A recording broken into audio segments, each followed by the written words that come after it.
and all the suffering indigenous populations in the damnable zoological republic are set free. Chineke na nke pụrụ m ihe niile Chukwu okike abịa onye na-efe na aja aha nsọ ya mma mgbe niile. Onye ọbụla na ya na-achị eluigwe n'ụwa na-agba akaebe ịhụnanya gị na ebere gị amara gị n'ọmịiko gị ebe ndị gị na-eze ebede ngọzi. Anyị wee na-etoghị agbanyeghị atụmatụ ọjọọ niile nke ndị iro. Iwe nye anyị ndụ ala nke dị n'uwere n'ụbọchị nke taa. Anyị wee na-asị na ịja mma niile otu niile dịrị aha nsọ gị. Onye ọbụla anyị aka ike niile na ọ gbadara aka ya. Anyị wee na-akpọku gị na-asị gị na nke ọma anyị ga-ekele gị nke ọjọọ ma anyị kelee gị. Anyị wee na-aja gị mma wee na-eto gị wee na-asọpụrụ gị n'isi ụmụ gị niile bụ ndị ikwu ndị wee ezi oku mgbe a kpọrọ ha ka ha wee chekwaa ala nsọ gị bụ Biafra onye nwe m na Chineke na ihe ndị kwuru anyị nkwa na o mekataghị ka ndị iro wee were ala nsọ Biafra onye nwe m na Chineke na nke bi n'igwe agbanyeghị atụmatụ ọjọọ niile nke ndị iro ma ndị na-agba mgbagba ebe niile dị iche iche onye m na Chineke nna n'ihere bụ nke ndị dị etu a n'ụbọchị nke taa. Anyị wee na-eto gị wee na-asị onye nwe anyị na Chineke nna nke pụrụ m ihe niile onye ọbụla anyị a na-azọpụta onye ọ bụ naanị ya bụ okwu ya niile bụ ihe na amen. Anyị wee na-asị ezi ebube dị ngọzi na ọtụtụ na-eja mma na nsọpụrụ site n'ebighị ebi ma ruo n'ebighị ebi. Ise ise ise. Welcome, my amazing viewers. Thank you so much for joining me on my program once again. I appreciate you wherever you are joining from. If you have not subscribed to my channel, please kindly subscribe to my channel. Click the notification bell so that you'll be notified each time I upload a video. You will be among the first to receive it. Thank you so much and remain blessed. If you are joining me from Africa, Asia, Europe, America, Australia, or any part of the world, I thank you very much for your contribution. Please, each time you watch my video, go to the comment section and put down your comments. That is where we learn from each other. We learn a lot from the comment section. I don't speak alone. I am speaking with you. You can equally contribute. You can criticize if you so desire, but do it constructively so that we can learn from one another. That is why we are here. Thank you so much for joining. Remember, you have to say what is happening in your own area. Whatever happens, if you see something, say something. Don't be silent. We cannot allow the conventional media to continue to change the narrative. We cannot allow the conventional media to continue to play down the situation. We will continue to bring the situation the way it is and say it straight the way it is without hating anybody. We are not preaching hate speech. We are not talking down anybody. We say leave and let's leave. And for those who say we will not leave, just like the Fulani Janjaweed have said, they will not leave either. Arab Emirates. The president will leave the shores of the country on Wednesday, arrived the Arab nation on Thursday, where he met with prospective investors. Tonight, we hope to find out some of the outcomes of that trip and the benefits for Nigeria. I'm being joined tonight by the president's media advisor, Mr. Femi Adesina, who joins us from Abuja City. Thank you so much, Mr. Adesina, for coming tonight to speak to us. I guess we should find out before we dig deeper into the Dubai trip and some of the gains from that trip. First and foremost, the stories around the Electoral Act Amendment Bill. We understand there was a letter transmitted from the president to INEC, and there was a response. Can you tell us anything about that? Well, what I'll just say about that is that it is work in progress on the Electoral Act. The president still has a number of days within which he should sign that bill into law, and rest assured that the president will do whatever is good for the country at any given time. So it is work in progress.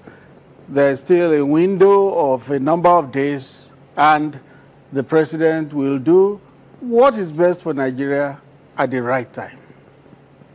So what can you tell us about the communication between the president and INEC? What can you tell us about that? No, rather it is from INEC you will get that, because it went direct from the president to INEC. So from INEC end, you can get some feedbacks on that.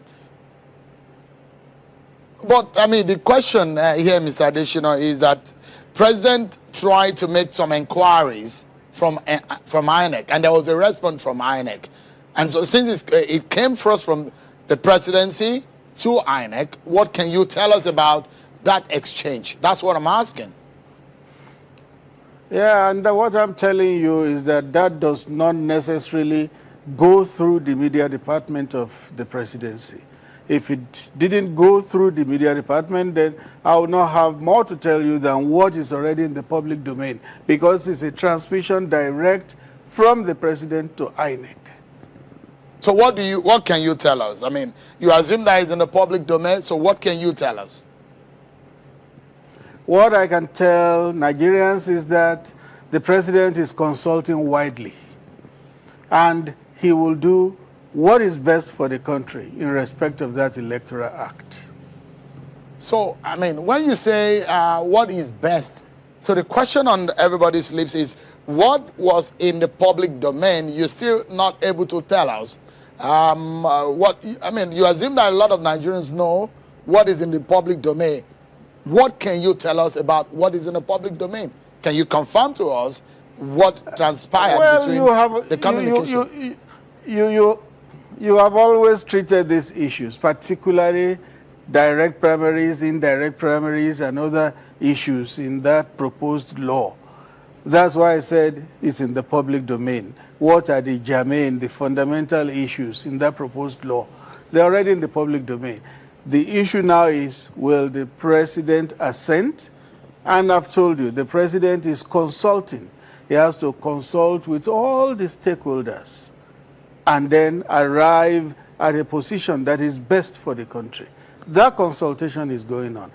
Part of that consultation was the communication with INEC, and there are other stakeholders that have also been reached for positions and counsel on that. At the end of the day, Mr. President is going to aggregate all of it, and what is best for the country is what he will do. We can't preempt him, but he will do it within the appropriate time.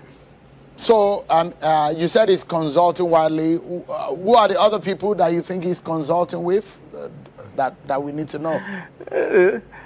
If it's supposed to be in the public domain, it will be made public. But I know that he's consulting widely. Has he sought the advice of the Attorney General?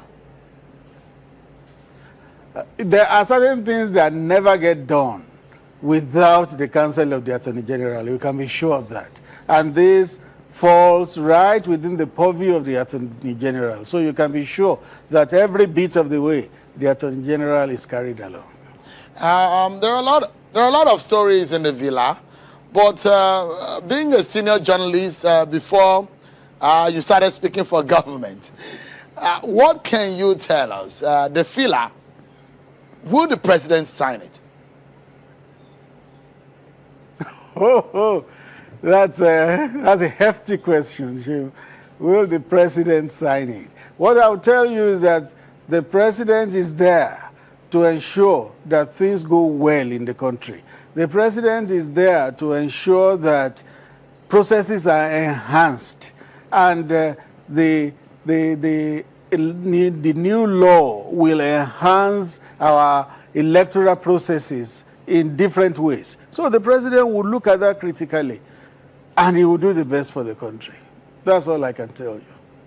Because the reason why I'm particular, and a lot of people are particular about this bill, is that they feel that this is the president that has promised that he will not interfere with the workings of INEC, and that he will do everything to leave a legacy of good elections in Nigeria, as he met, because he was privileged to have gotten into an election on several occasions, that those elections are really written with a lot of anomalies, and he's gone to court to challenge those elections. But he's privileged to have had an election where a sitting president considered defeat, and that's how he became a president. So the question is whether or not that promise of wanting to leave a lasting legacy on a credible election, and by which means is the issue of the Electoral Act Amendment Bill. So a lot of people will may be skeptical, because the president has a history of not assenting to a similar bill, and that's perhaps a reason why some people are not comfortable and hoping that 2 weeks now gone, the president has not said anything. So that's why the reason why some people may be anxious, and that's why I'm asking the question, for a president who had refused assent to one Electoral Act amendment bill. The fear is there, Mr. Additional, isn't it? Well, you may not know the whole story of the earlier one that was not assented to. But I can tell you with all confidence that it was indeed the best for the country. You will see that the same set of people that seemed to be piling pressure on the president to sign the former one are also piling pressure now. It could be because maybe they had some sinister motives, they had some hidden hostile things in that previous law, which would have served their purpose. That one was not signed for legitimate reasons.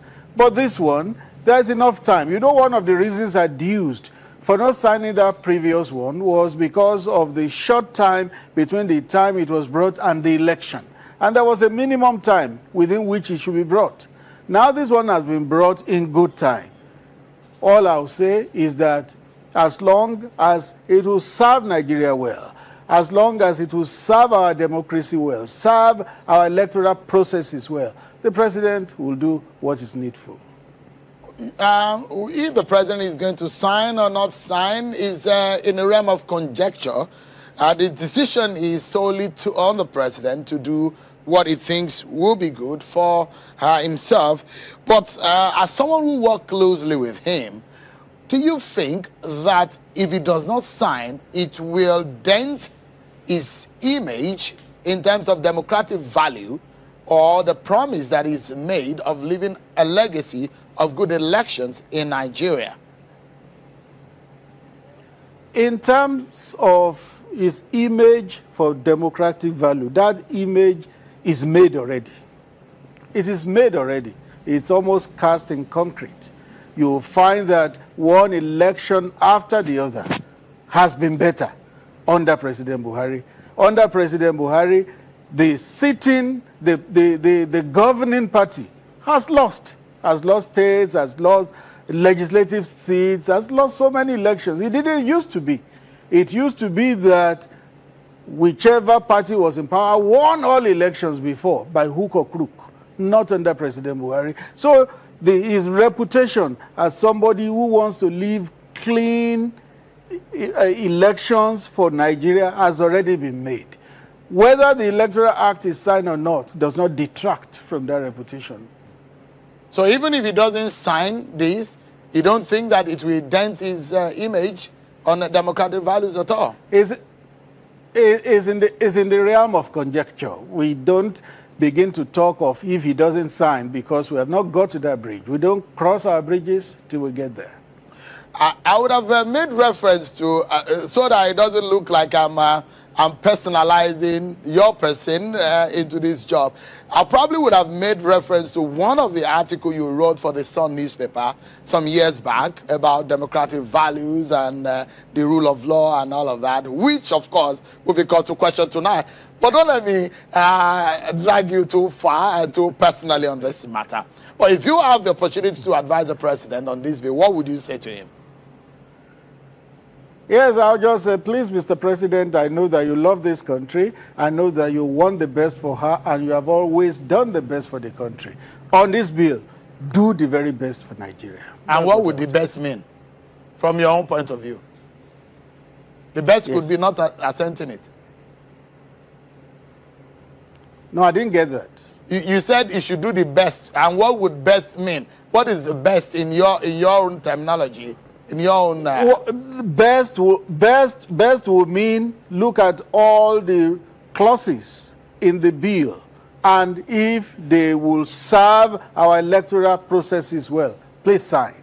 But if there are clauses that will be deleterious to our electoral fortunes, then let it be looked at again. All right, we are hopeful that we'll hear good news and see how we can further our electoral values in this country. So let me take you to Dubai. You were in Dubai, and I'm very sure that you enjoyed yourself when you were on that trip with the president. Dubai is a beautiful place to visit, and 50 years ago, Dubai wasn't anything like this. In fact, for those who remember history, Nigeria was a part of the history of Dubai in some ways for some of the partnerships that this country had done with the United Arab Emirates. But what comes out to President Buhari on that trip, and what would you say is the biggest lesson or the benefits that accrues to Nigeria from that trip? Well, it's an investment trip. And like I have said a couple of times on your show, investment trips by their nature are not trading affairs. Trading affairs are when you take goods worth 100 million to the market, you then come back, you say, how much did I sell today? I sold good worth 60 million, 70 million. Those are trading affairs. That's not how investment trips work. This was an investment trip. What do you do on investment trips? You meet potential investors and you unfold what your country has to offer. And in this case, Mr. President has been talking of infrastructural drive. He has talking about policies. He has talking about ease of doing business. He has been talking about things that will attract investors to Nigeria. And he has told them that Nigeria remains the most viable market in Africa. And he also charged them, keep an open mind. In other words, not everything that you hear reflects the way Nigeria is. Keep an open mind. Check yourself, come and see. And you will find out that you can do good business here. The president told that those we spoke with, and he said at that forum that Nigeria is Africa's most viable investment destination. Is that based on data, or based on projection, or based on hope, or he just wanted to sell Nigeria to the rest of the world at that forum? It's well proven. Well proven. Because you look at what Nigeria is offering and compare with what other African countries can offer, you will know that Nigeria is the most viable investment destination in Africa. The president talked about areas in which they can come and invest, in mining, in agriculture, in food business, many areas.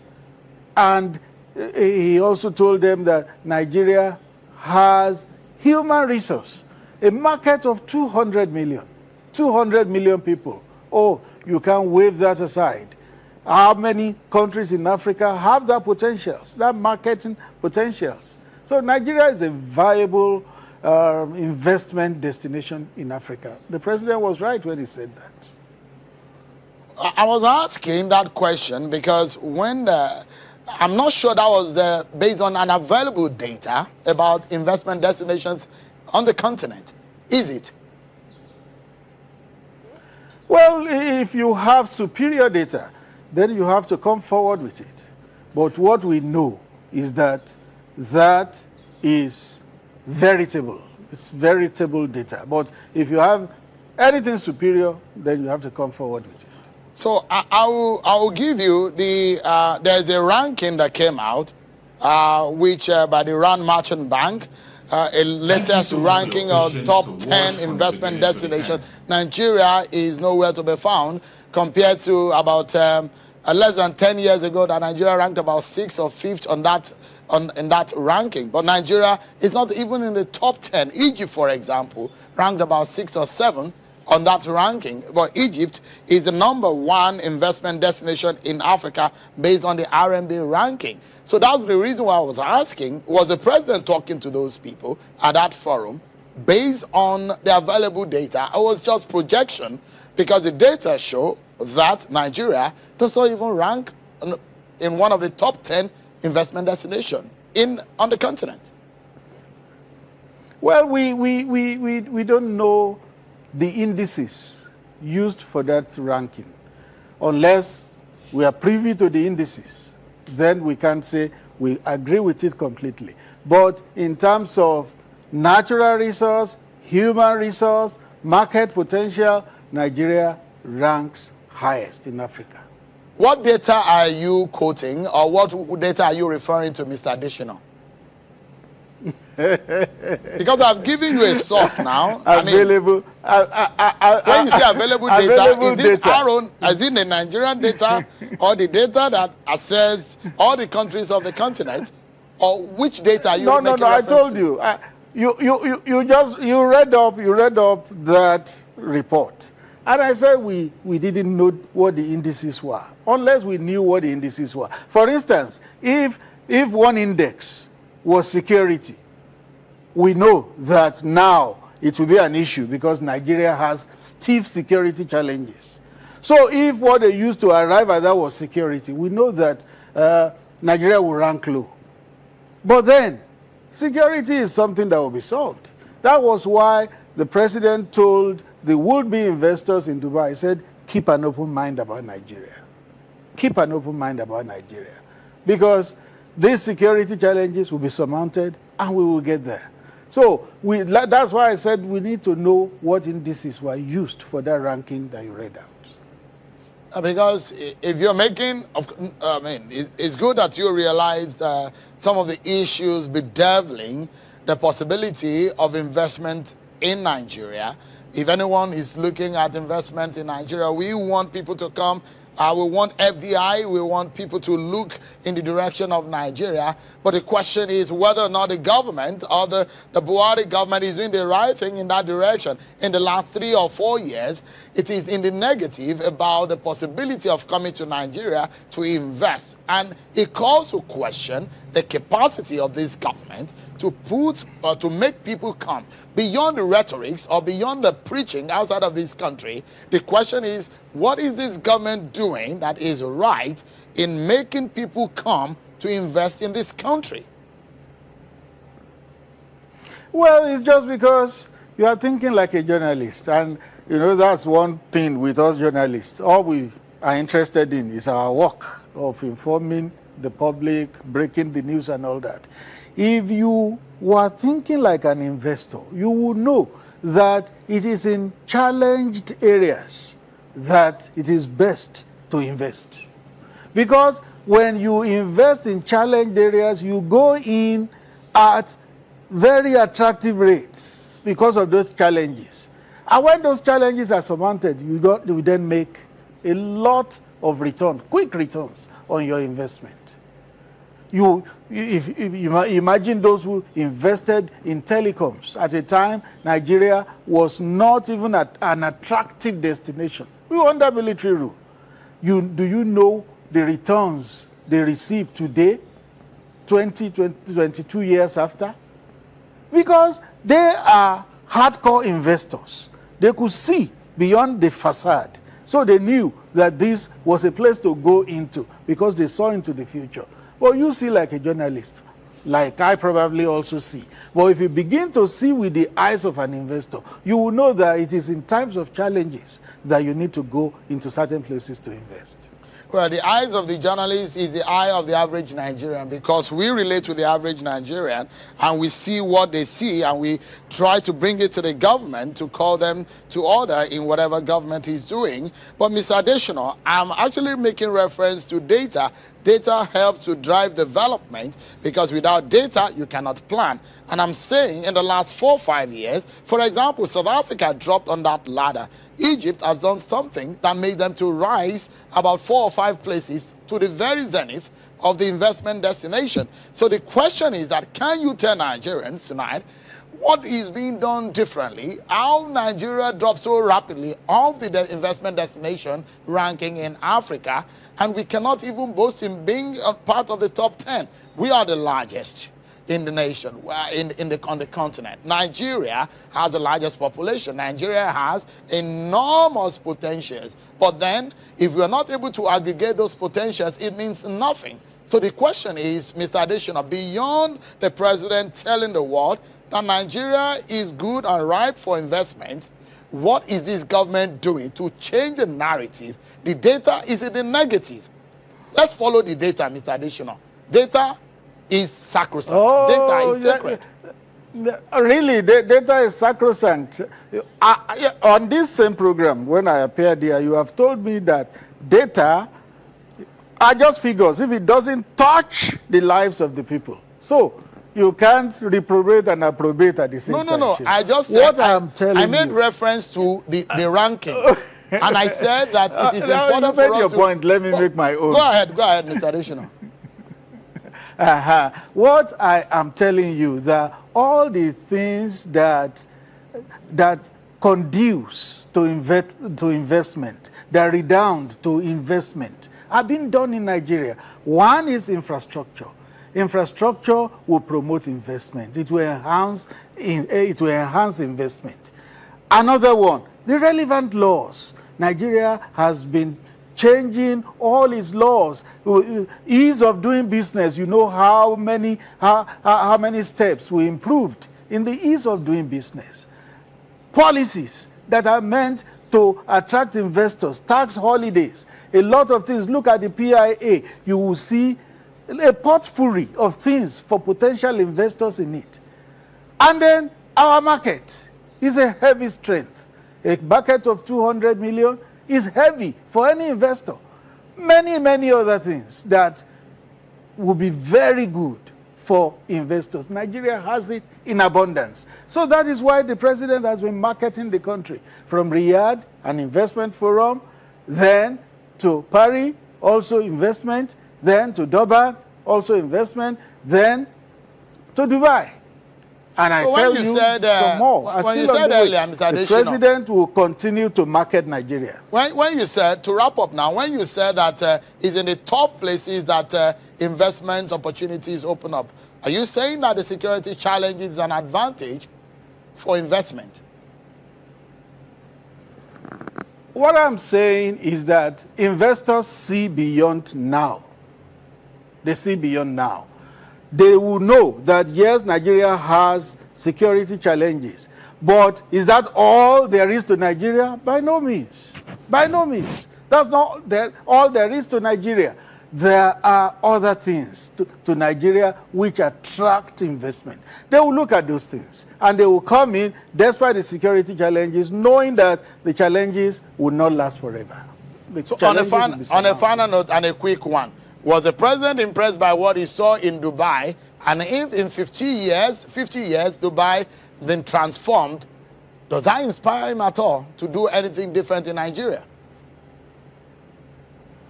We were in Dubai in 2016. We were there in 2019. To the best of my recollection, this was our third trip to Dubai. So it wouldn't be strange or news to Mr. President. He's quite familiar with that country. But everybody knows the story of Dubai. We saw footage of how the country was 50 years ago. Incidentally, Dubai just turned 50, I think, on December 2nd. So it was not the first time that Mr. President was visiting. So he knows how far Dubai has come. So the question is that, does the story of Dubai inspire him? As a leader of Nigeria, it will inspire anybody. But what lesson has he taken away from it? Is he taking any lesson away as a leader of this country in transforming this country? It's not just a question of taking away lessons. It is a question of continuing to do the positive things we are doing so that our country also can be in good stead, just like Dubai and the United Arab Emirates in general. Thank you so much, Mr. Additional. I hope that the next time that we speak, you might get the data. I may share with you so that this data that I have, which everybody has anyways, I may share with you. Nigeria is not doing well on the investigation. I also work with the relevant agencies in government who can make the data available. Thank you so much for talking to us. I really appreciate your time tonight. Thank you so much for your patience to watch from the beginning to the end. I hope you have learned something from the video you have just watched. The video you have just watched is to bring information to your doorstep and for educational purpose. It is not to demonize anybody. Let us watch continuously and see who can be able to make a sense out of every nonsense we are seeing. We must continue. We move. It doesn't matter what they do. It doesn't matter what they say. They will kill us. We'll kill them. At the end of the day, Biafra is here. Thank you for watching. If you have not subscribed to the channel, please kindly subscribe to the channel. Click the notification bell so that you're notified each time I upload a video. You will be among the first to receive it. Thank you and remain blessed. Bye-bye. See you again.